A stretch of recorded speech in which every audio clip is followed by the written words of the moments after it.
आपको थोड़ा विचित्र लगेगा, लेकिन उसके पीछे का कारण मैं आपको बताऊंगा। मंच पर ऐसी विभूतियां हैं जिनके एक एक शब्द को हम साथ लेकर जाना चाहते हैं। इसलिए कृतज्ञता ज्ञापन का जो काम सबसे अंत में होता है, मैं आरंभ में करने के लिए आमंत्रित कर रहा हूँ दिल्ली विश्वविद्यालय के यशस्वी कुलपति प्रोफेसर योगेश सिंह जी को अपनी बात कहते हुए कृतज्ञता ज्ञापन के इस दायित्व का निर्वहन करने की कृपा करें। आदरणीय कुलगुरु महोदय।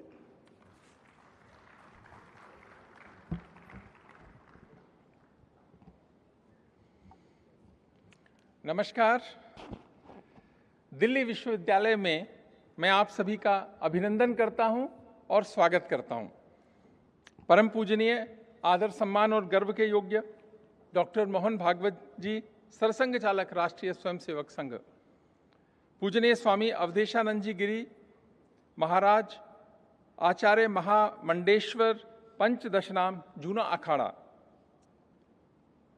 माननीय मुकुल कानिटकर, लेखक, विचारक और चिंतक डॉक्टर उमाशंकर पचौरी, देवेंद्र पवार और इस सभागार में उपस्थित विभिन्न विश्वविद्यालयों से आए वाइस चांसलर्स, सभागार में उपस्थित शिक्षाविद, गणमान्य अतिथियों, विश्वविद्यालय के प्राध्यापकों, अधिकारियों, डीन्स, प्रिंसिपल्स, एचओडीज और जो लोग सब इस सभागार में हैं, मैं आप सभी का बहुत बहुत अभिनंदन करता हूं और स्वागत करता हूं।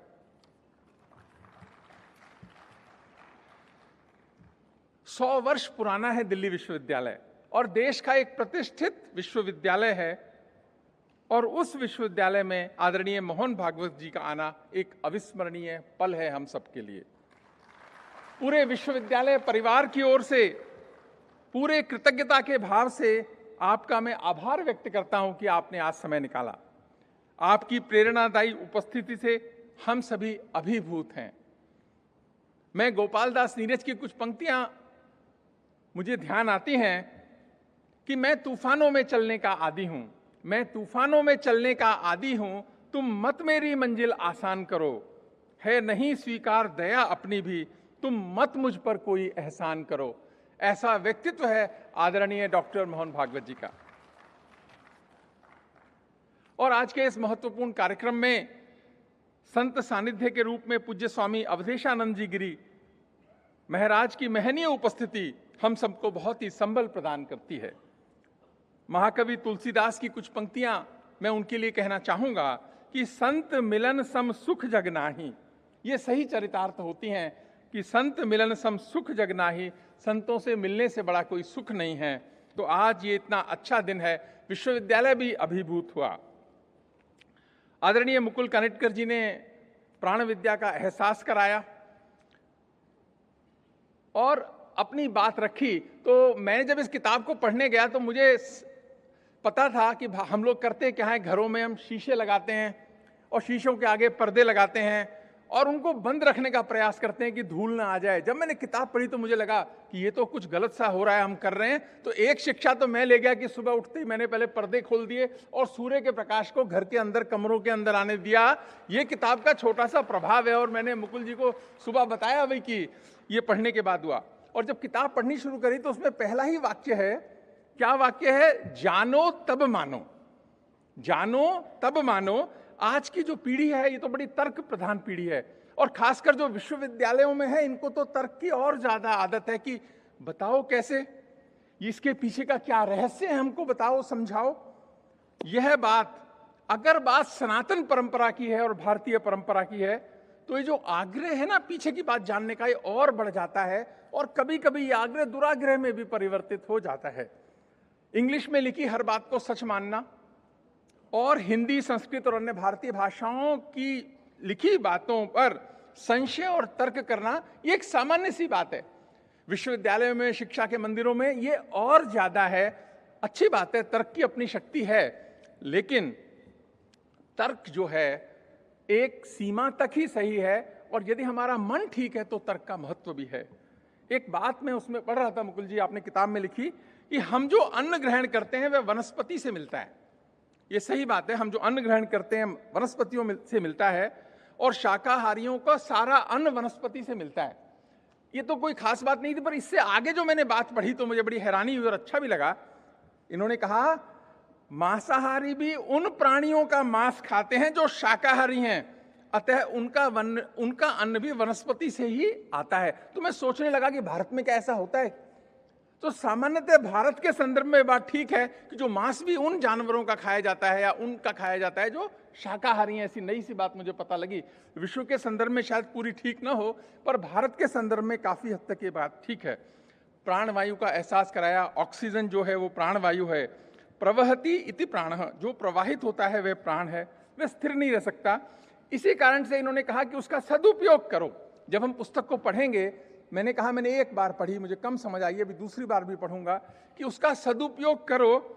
अगर सदुपयोग नहीं करेंगे वो तो कुछ करेगा, उसको तो स्थिर रहना नहीं है, उसको कुछ करना ही है, तो उसको सही नहीं लगाएंगे तो क्या है, लाइफस्टाइल डिजीज जो हम सबके जिंदगी में आई हैं वो सब आएंगी। और आप सब जानते हैं कि भारत में जिस तरीके से लाइफस्टाइल डिजीज के कारण से शायद ये वर्ल्ड की कैपिटल डायबिटीज की न बन जाए भारत, बहुत सारे शहर तो अभी उसमें आ गए हैं, पर ये न बन जाए, इसी कारण से इस पुस्तक को मेरा आग्रह रहेगा कि आप थोड़ा बार बार पढ़ेंगे तो इसमें से कुछ ना कुछ अच्छा सीखने को मिलेगा ही। एक और बात कि वनस्पति पर जो बात है कि वनस्पति पर वेदना, पीड़ा, स्नेह और स्पर्श और प्रेम का प्रभाव होता है। ये बात साइंस ने भी सिद्ध करी, हम सब भी समझते हैं कि, लेकिन जो दूसरी बात इन्होंने करी कि पत्थर में ही प्राण ही अनुभव किया जा सकता है, ये नई बात है हम सब के लिए। इस पर बहुत तर्क करना आवश्यकता भी नहीं है, क्योंकि बहुत तर्क करने से क्या होता है, श्रद्धा कम हो जाती है। और उस श्रद्धा जब कम हो जाती है, अगर प्राध्यापक के प्रति भी श्रद्धा कम हो जाए किसी की, तो जो आप सीखना चाहते हैं उसकी मात्रा कम हो जाती है। तो श्रद्धा भारतीय ज्ञान परंपरा में, भारतीय संस्कृति में एक बहुत उसको महत्व दिया गया है, और यहाँ पर उसका बार बार कहा भी गया कि श्रद्धा भी बहुत आवश्यक है। इसी कारण से एक और उल्लेख करूंगा कि इन्होंने कहा कि विचारों का बहुत प्रभाव होता है। ये तो सही है, विचार तो उसका जो संकल्प है वो भी सही संकल्प होना चाहिए। यानी आपको बहुत गुस्सा आता है तो कहते हैं कि हमने संकल्प लिया कि मैं क्रोध नहीं करूंगा, पुस्तक कहती है नहीं, ऐसा नेगेटिव संकल्प मत करो। आप क्या संकल्प लो कि मैं प्रसन्न रहूंगा, मैं संकल्प लेता हूं कि मैं प्रसन्न रहूंगा, मैं खुश रहूंगा, ये सकारात्मक है, ये पॉजिटिव है, ये चलने वाला है। तो संकल्प क्षमतावर्धक भी होना चाहिए। और भारत के आदरणीय प्रधानमंत्री जी ने संकल्प लिया कि भारत विकसित राष्ट्र होगा 2047 तक।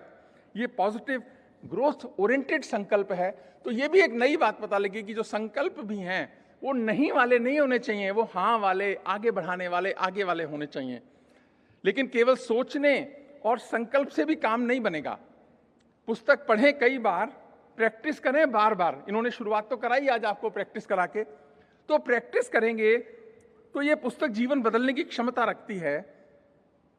क्योंकि यदि मन बदलेगा तो सोच बदलेगी और उससे आपके जीवन का दर्शन बदलेगा। किसी ने बहुत अच्छा कहा है कि जो जैसा होता है दुनिया उसको वैसी लगती है, जो जैसा होता है दुनिया उसको वैसी लगती है, हमको तो हर सूरत सीधी सच्ची लगती है। तो ये अपने अंदर काम करने का एक अच्छे व्यक्ति के निर्माण करने की राह दिखाने का प्रयास करती है। और भारतीय जीवन पद्धति सनातन है, ये केवल प्राचीन नहीं है, सनातन है। सदियों पुरानी रूढ़ियों से चिपटे रहना भारत का स्वभाव नहीं है, भारतीय परंपराओं का भी स्वभाव नहीं है।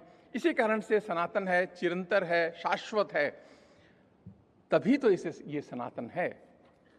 इसी कारण से जब इसकी सनातन की बात करते हैं तो मध्य मार्ग की बात होती है कि ज्यादा मध्य मार्ग पे चलना चाहिए। बहुत एक्सट्रीम्स लंबे समय फायदा देते नहीं है, थोड़े समय के लिए एक्सट्रीम्स कुछ फायदा दे सकते हैं। बौद्ध धर्म, भारतीय परंपराएं सब इसकी बात करते हैं। इसी कारण से हम जितने लोग बैठे हैं जब इस पुस्तक को पढ़ेंगे तो हमारे मन में यह भी भाव आना चाहिए कि मध्य बैलेंस्ड लाइफ बहुत जरूरी है।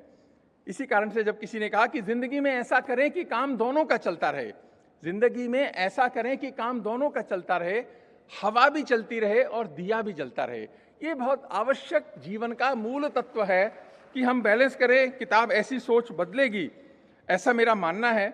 मुकुल कनटकर जी का आभार इस उत्कृष्ट कृति के लिए।